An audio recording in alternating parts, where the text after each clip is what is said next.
आज जो माणगावचा विकास आराखडा मंजूर झाला ही सर्वांच्या दृष्टिकोनातून आनंदाची गोष्ट आहे। इतके दिवस त्यामुळे खूप कामं अडलेली होती, तर आपलं याबद्दल आता काय मत आहे, याचा काय फायदा होईल, काय परिणाम होईल?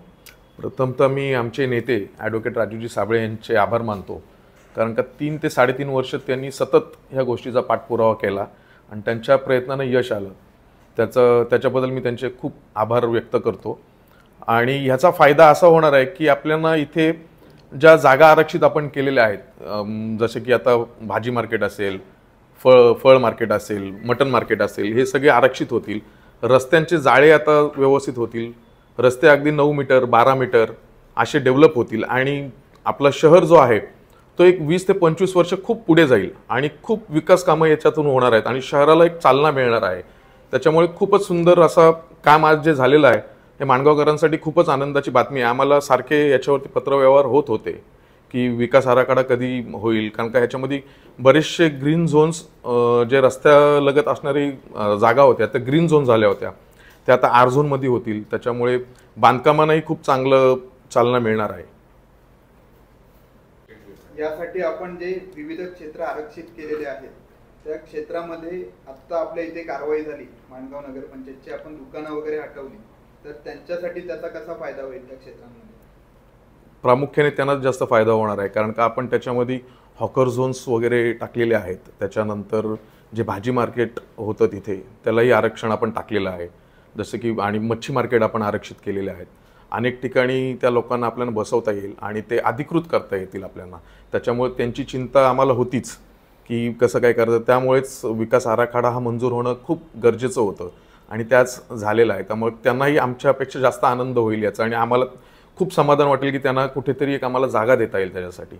आपण जसं बोलले की 9 मीटर ते 12 मीटरचे रस्ते होणार, तर मग आता माणगावकरांनी जे आधीपासून कन्स्ट्रक्शन केलेले आहे त्याच्यावरती त्याचा काय परिणाम होणार? जसे की आता गावठणं आहेत तिथले रस्ते काय आपण ते मोठे केलेले नाही आहेत। जे नवीन वसती आहेत, जसं की आता मानोरे विभाग असेल, भादाव असेल, जे बाहेरून जे लोक आपण जे आता बघायला गेलं तर 14.70 स्क्वेअर किलोमीटरचं आपलं शहर आहे आणि बघायला गेलं तर आपण फक्त एक 4 ते 5 स्क्वेअर किलोमीटरमध्येच आता माणगाव फक्त हे झालेलं आहे। त्यामुळे वाड्याला जे माणगाव विस्तार होणार आहे त्याच्या दृष्टिकोनातून आपण ते रस्ते सगळे डेव्हलप केलेले आहेत, जसं की बायपासला कनेक्टिंग आपण रोड्स टाकलेले आहेत, प्रत्येक ठिकाणी रोड्स केलेले, त्यामुळे कुणाला त्याचा इफेक्ट असा डायरेक्ट होणार नाही, होणार नाही ह्याची काळजी आम्ही विकास आराखडा बनवताना पूर्ण घेतलेली आहे। टाउन प्लॅनिंग नसल्यामुळे माणगावमध्ये सांडपाणी निचरा गंभीर समस्या होती। आता विकास आराखड्यामध्ये आपला याबद्दल काय तरतूद आणि काय फायदा होणार? आपण याच्यामध्ये STP म्हणजे STPचं प्लांटसाठी पण आरक्षित केलेली जागा आहे, म्हणजे भुयारी गटर आपण त्याचाही प्रपोजल पूर्ण आपण दिलेला आहे। एकनाथ शिंदे साहेबांनी आम्हाला त्याचा शब्दही दिलेला आहे की आम्ही ते पूर्ण करू। खासदार साहेबांनी आम्हाला शब्द दिलेला आहे।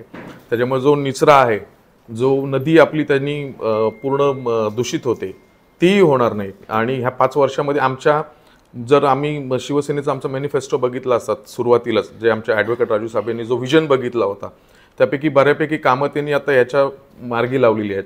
जसे की आपण नवीन पाणीपुरवठा योजना आणली आहे, बिल्डिंग असेल, त्याच्यानंतर STP प्लांट, तो तुमचा प्रश्न आहे हा त्याचा व्यवस्थित उत्तर आहे त्याला की आम्ही ते व्यवस्थित त्याचं आरक्षणही टाकलेलं आहे।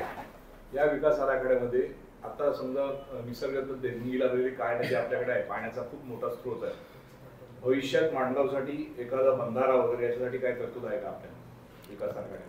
आमच्या नगराध्यक्ष मॅडमनी त्याचा पाठपुरावा केलेला आहे की मॅडमनी सुद्धा त्याचे पत्रव्यवहार केलेले आहेत की एक बंधारा इथे व्हायला पाहिजे म्हणून, की जेणेकरून माणगावला कधीच पाण्याची कमतरता नसायला पाहिजे, यासाठी त्यांनी पाठपुरावा केलेला आणि त्यालाही यश येईल।